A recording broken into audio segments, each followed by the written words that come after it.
গতকাল ভর দুপুরে নৈহাটিতে ডাকাতি, স্বর্ণ ব্যবসায়ী এবং মারধর এবং লুটপাট কিভাবে দেখছেন এরকম? না, এটা অত্যন্ত দুঃখজনক ঘটনা। আমি ঘটনা ঘটার পরপরই আমি ওখান থেকে আমার ওই ওয়ার্ডের যে কাউন্সিলর তারাও ফোন করেছিল, সাথে সাথে আইসি নৈহাটির সাথে কথা বলেছি।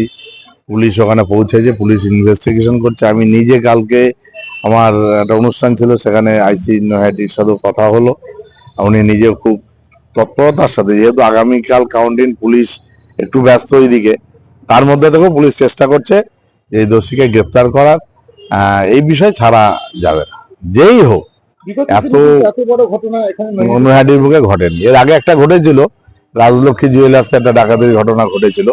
সেই ডাকাত তো আমরাই ধরেছিলাম, আমি নিজেই দৌড়ে তাদের তাড়া করেছিলাম।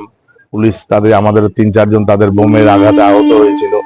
কিন্তু গতকাল যে ঘটনা অনেক বড় ঘটনা, পুলিশ অত্যন্ত